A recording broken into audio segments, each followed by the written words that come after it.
सूरसागर में भ्रमर गीत सर्वाधिक मर्मस्पर्शी स्थल है, जहाँ पर यह एक सुंदर उपालंब काव्य के रूप में दिखाई पड़ता है। उधो गोपी संवाद के माध्यम से निर्गुण का खंडन और सगुण का मंडन किया गया है। बच्चों, उधो और गोपियों की जो वार्ता हो रही है, गोपियों ने बड़ी सहजता के साथ उधो से कहा कि उधो, अगला पद देखते हैं, 9 पद।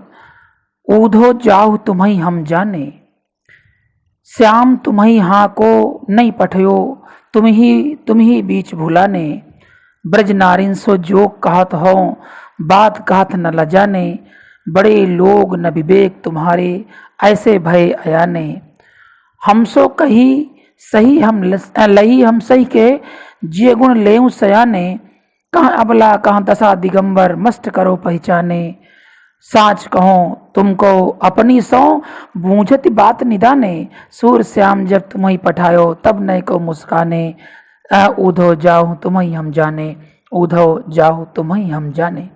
बच्चों, गोपियों ने बड़ी सहजता के साथ उधो से कहा, हे उधो, तुम यहाँ स्वयं आए हो या मेरे पूज्य, मेरे आराध्य भगवान कृष्ण ने तुम्हें यहाँ भेजा है?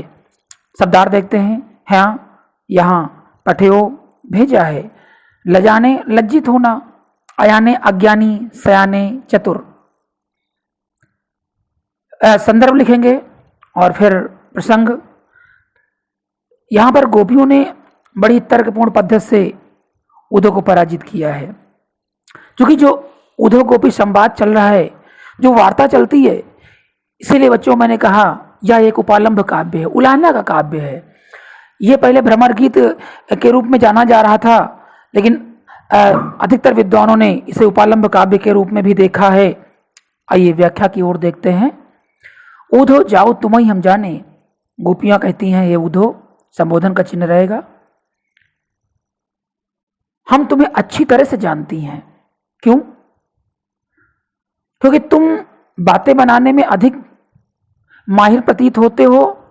हमें तो ऐसा आभास होता है कि श्याम तुम्हें यहाँ को नहीं पठयो, श्याम ने तुम्हें यहाँ भेजा ही नहीं है, मेरे भगवान आराध्य ने तुम्हें यहाँ, श्री कृष्ण ने भेजा ही नहीं है। तुम तो बीच रास्ते में भटक कर यहाँ आ गए हो, तुम ही बीच भुलाने, तुम रास्ता भटक करके यहाँ आ गए हो और ऐसी बातें करने लगे हो। अगर श्याम ने तुम्हें भेजा होता तो साकार ब्रह्म की उपासना पर बल देते, वो निराकार की बात नहीं करते। ब्रज नारीन सो जोग कहत हो, तुम ब्रज की ब्रजबालाओं के सम्मुख योग की बातें कर रहे हो। अगर तुम्हें योग की बातें करना है तो कृष्ण मिलन की बातें करो। बच्चों, यहाँ पर योग का अर्थ गोपियां मिलन से देख रही हैं, जबकि उधो उस योग के ज्ञाता थे, निराकार योग के ज्ञाता थे। ब्रज नारीन सो जोग कहत हो, ब्रज की नारियों से तुम योग की बातें कर रहे हो, तुम्हें ऐसे भय आया नहीं, तुम इतने बड़े अज्ञानी हो गए हो। ऐसी बातें करते हुए तुम्हें लज्जा की अनुभूति नहीं होती है। वैसे तुम बड़े सयाने हो, चतुर हो, उधर तुम बड़े ही चतुर हो, लेकिन तुम्हारे विवेक नहीं है, ज्ञान नहीं है, तुम ज्ञान शून्य हो गए हो। जो तुम्हें नारियों से कैसी वार्ता करनी चाहिए, इस बात का भी आभास नहीं है, वो भी ब्रजबालाओं से तुम्हें किस प्रकार की वार्ता करनी है, इतना तो सोचा होता। और उधर समझो, हमसो कही सही हम लई हम सही के, तुमने हमसे कह तो दिया और जो कुछ कहा हमने सहन भी कर लिया, किंतु तुम अपने मन में अच्छी प्रकार से विचार करके देखो कि तुमने महिलाओं के सामने योग की बातें की हैं। अपने जिय गुण ले उस सयाने अपने मन में विचार तो करो कि कहाँ अबला कहाँ दशा दिगंबर, क्या इन ब्रजबालाओं से और उन योग के दिगंबर, बच्चों दिगंबर का अर्थ होता है दिक धनंबर, दिशाएं ही जिनका वस्त्र हो, दिक धनंबर, दिशाएं ही वस्त्र हो, अर्थात वस्त्रहीन दशा। तुम इन महिलाओं से, इन ब्रज की बालाओं से वस्त्रहीनता की बात कर रहे हो, ये तो अच्छी बात नहीं है। साच कहो तुमको अपनी सौ पूछती बात निदाने, तुमने हम महिलाओं से बात की कि तो हम दिगंबर हो जाएं, मस्त करो पहचाने। हमने तो चुपचाप इसको सुन लिया, लेकिन अब तुम आगे शांत हो जाओ, अब कुछ मत बोलना। फिर गोपियां कहती हैं कि अंत में अपनी शपथ देकर आपसे पूछती हैं, आप सच बताइएगा कि सूरश्याम जब तुम्हें पठायो तब नए को मुस्काने। जब भगवान श्री कृष्ण तुम्हें यहां भेजने लगे थे तो क्या वो थोड़ा सा मुस्कुराए थे? और अगर थोड़ा सा मुस्कुराए थे तो उन्होंने हम ब्रजबालाओं के साथ परिहास किया है। उद्धव सच में बताना, अगर वो मुस्कुराए थे तो उन्होंने हम ब्रजबालाओं के साथ परिहास किया है? क्योंकि उद्धव जाओ तुम ही हम जाने, हे उद्धव तुम जाओ, तुमको मैंने अच्छी तरह से पहचान लिया है। श्याम ने तुम्हें यहां नहीं भेजा, अपितु तुम बीच में ही रास्ता भटक करके हम ब्रजबालाओं के पास आ गए हो। काव्य का सौंदर्य में देखें, गोपियों के मन में छिपी प्रेम की भावना अभिव्यक्त हुई है। भाषा ब्रज है, रस वियुग श्रृंगार, गुण माधुर्य और छंद गे पद है। 10वां पद देखते हैं। निर्गुण कौन देश को वासी, मधुकर कई समझाई सौ दे, बूझत साच नहासी। को है जनक, कौन है जननी, कौन नारी को दासी, कैसे वरण वेश है कैसो, की रसमय अभिलाषी। पावोंगो पुन कियो आपनो, जोर करोगे गासी, सुनत मौन होए रहे बावरो, सूर सवय मतिनासी। निर्गुण कौन देश को वासी। गोपियों ने कहा, हे उद्धव, ये तुम्हारा जो निर्गुण ब्रह्म का तुम उपदेश देने आए हो, क्योंकि बच्चों गोपियां साकार ब्रह्म की उपासक हैं और उनकी बातों को जब गंभीरता से नहीं सुनती, उद्धव द्वारा बताए गए निर्गुण मार्ग का उपहास करती हैं। क्योंकि गोपियां तो भगवान श्री कृष्ण का साक्षात रूप में दर्शन करना चाहती हैं। वो उद्धव से पूछती हैं कि हे मधुकर, मधुकर भ्रमर का प्रतीकात्मक है, व्याख्या देखें। निर्गुण, हे भ्रमर तुम बताओ तो सही, तुम्हारा निराकार ब्रह्म किस देश का रहने वाला है, कौन देश को वासी, कहां का रहने वाला है। निर्गुण कौन देश को वासी, क्योंकि मधुकर हे भ्रमर मुझे कहो, कई समझाई सौंह दे, हम शपथ देकर सच सच पूछ रही हैं। पूछती साच न हासी, हम सच पूछती हंसी नहीं करती। और पूछती क्या है कि तुम्हारा निराकार ब्रह्म किस देश का रहने वाला है, कौ है जनक, इसका पिता कौन है। पूरी तरह समझाकर मुझे बताओ कि तुम्हारे निर्गुण ब्रह्म का पिता कौन है, कौन है जननी, इसकी मां कौन है, कौन नारी को दासी, इसकी नारी और दासियां अर्थात इसके परिवार में और कौन है, कैसो वर्ण वेश है कैसो, इसका रंग कैसा है, इसकी वेशभूषा कैसी है। क्योंकि मैंने अपने श्रीकर्ण को अपने सम्मुख हर प्रकार से पीड़ा करते हुए पाया है, लेकिन तुम्हारा निराकार ब्रह्म, उसका रंग कैसा है, उसका रूप कैसा है, उसका आकार कैसा है, और मैं उससे किस रंग की लगाव करूं। क्योंकि मेरा घनश्याम मुझे हर क्षण मेरी आंखों के सामने रहता है, मेरे तन मन में छाया हुआ है कि रसमय अभिलाषी, किस रस की मैं उससे अभिलाषा करूं। पावोंगे पुन कियो आपनो, जौरे करोगे गासी, गासी छल कपट। अगर तुमने थोड़ा भी छल कपट किया उद्धव ना, तो तुम्हें अपनी करनी का पश्चाताप, अपनी करनी का फल तुम्हें पूरी तरह प्राप्त होगा। सूरदास ने कहा, सुनत मौन होए रहे हो बामरो, सूर सभय मतिनासी। सूरदास जी कहते हैं कि गोपियों के तर्कपूर्ण प्रश्नों को सुनकर के उद्धव किंग कर्तव्य विमूढ़ हो जाते हैं, उनका विवेक समाप्त हो जाता है, वो ज्ञान शून्य हो जाते हैं। क्योंकि गोपियां जो भगवान श्री कृष्ण के उपासक हैं, उनके मन में भगवान कृष्ण के प्रति अनन्य अनुराग को देख करके उद्धव का ज्ञान देखते ही देखते समाप्त हो जाता है, मृत प्राय हो जाता है। क्योंकि गोपियों ने पूछा कि निर्गुण कौन देश को वासी। बच्चों गोपियों ने पूछा कि ये उद्धव बताओ तो सही, तुम्हारा वो निराकार ब्रह्म कहाँ का रहने वाला है।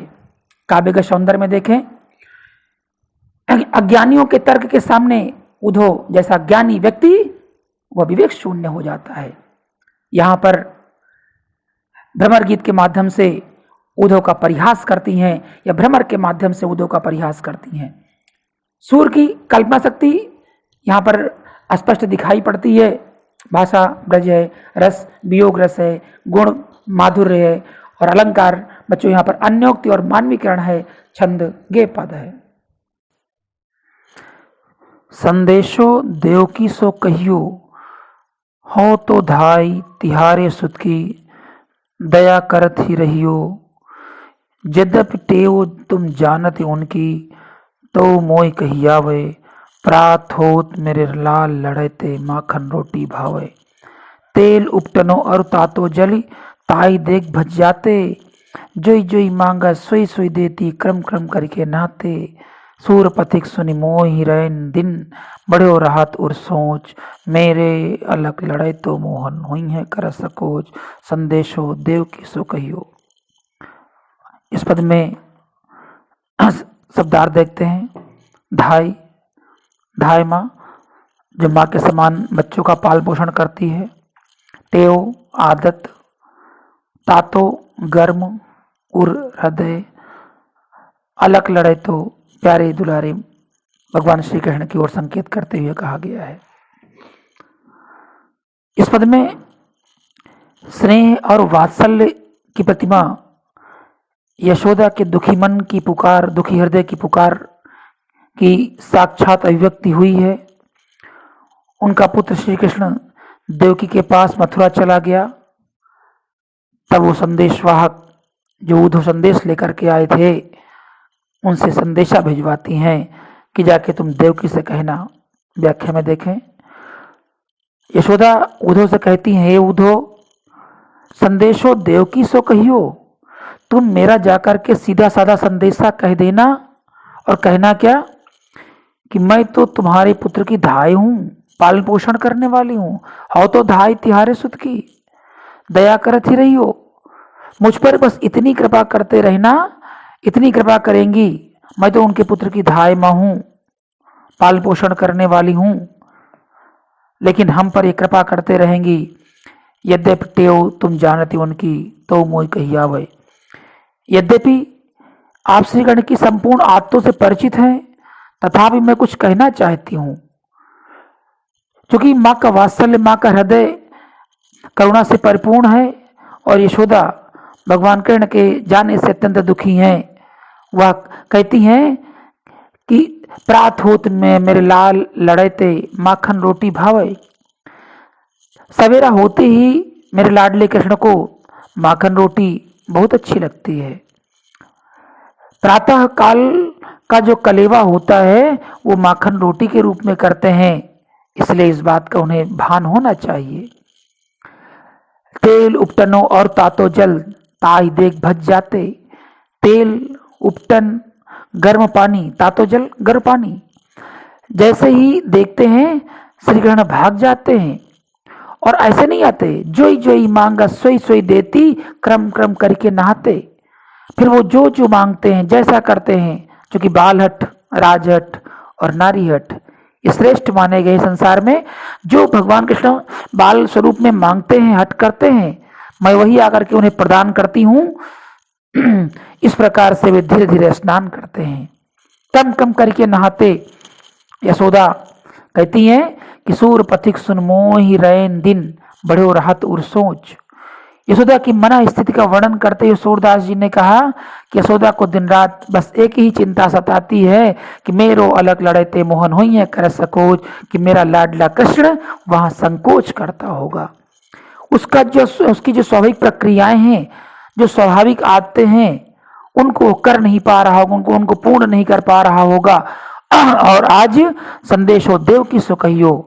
हे संदेशवाहक उद्धव जी, आप वहां का संदेशा लेकर के यहाँ आए हैं और मेरा छोटा सा संदेशा लेकर के देवकी से कहना कि है तो धाय तिहारे सुत की, दया करती रहियो। मैं तो तुम्हारे पुत्र की धाय हूँ, पालन पोषण करने वाली हूँ। पुत्र तो तुम्हारा ही है, लेकिन उनकी संपूर्ण आदतों से, उनकी संपूर्ण स्थितियों से परिचित होने के कारण उन पर दया दृष्टि बरसाते रहेंगी। श्री कृष्ण के प्रति माँ यशोदा का वात्सल्य ममस्पर्शी अभिव्यक्ति का परिचायक बना हुआ है।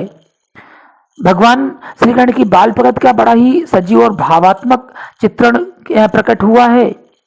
काव्य के सौंदर्य में देखें, भाषा ब्रज है, रस वात्सल्य है, गुण माधुर्य है और अलंकार यहाँ पर देखें, जोई जोई, सोई सोई, क्रम क्रम, इन शब्दों में पुनरुक्ति प्रकाश अलंकार हुआ है, छंद गे पद है। बच्चों, बोर्ड एग्जाम की दृष्टि से देखा जाए तो सूरदास का ये पाठ जिन्होंने पद के रूप में लिखा है, यहाँ संकलित किया गया है, बहुत इंपॉर्टेंट है। इन संपूर्ण पदों को पुनः एक बार आप अवलोकन करके इनकी तैयारी करेंगे। बोर्ड परीक्षाओं को देखते हुए इनकी तैयारी आपके लिए हितकर सिद्ध होगी। सूरदास जी ने जिस प्रकार से सूर सागर में हिंदी साहित्य को अमूल्य धरोहर प्रदान की है, वह अन्यत्र दुर्लभ है। क्योंकि इसके पहले भी चर्चा हुई थी कि हमारे अष्टछापी कवियों में सूरदास का अग्रणी स्थान है। बच्चों, जानकारी के लिए हमने पहले भी कहा था कि यहाँ पर वल्लभाचार्य के 4 शिष्य और विट्ठलनाथ जी के 4 शिष्यों को मिला करके ये अष्टछाप की संरचना हुई थी, अष्टछाप को बनाया गया था। वल्लभाचार्य के 4 शिष्यों में से एक सूत्र हम आपको देते हैं कि परम सूर थे कृष्ण कुंभन दास। परम सूर थे कृष्ण कुंभन दास। इसमें देखें, परम परमानंद दास, सूर सूरदास, कृष्ण कृष्णदास, कुंभन दास, अर्थात ये 4 वल्लभाचार्य के शिष्य हैं। इसी प्रकार से विट्ठलनाथ के 4 शिष्यों के विषय में सूत्र है, छीत चतुर्भुज गोविंदा नंदास, छीत चतुर्भुज गोविंदा नंदास, छीत स्वामी, चतुर्भुज दास, गोविंदा गोविंद स्वामी, नंददास। बच्चों, ये 8 कवियों का जो समन्वयात्मक स्वरूप भक्ति काल में दिखाई पड़ा, वह हिंदी साहित्य के लिए अमूल्य धरोहर रहा और इन्हीं सबके सब प्रयास के द्वारा हिंदी साहित्य को हिंदी में भक्ति काल को स्वर्णिम युग के नाम से अभिहित किया गया, पुकारा गया। आप पुनः सब्सक्राइब करेंगे ताकि आगे के वीडियो आपको आसानी से प्राप्त होते रहें। धन्यवाद।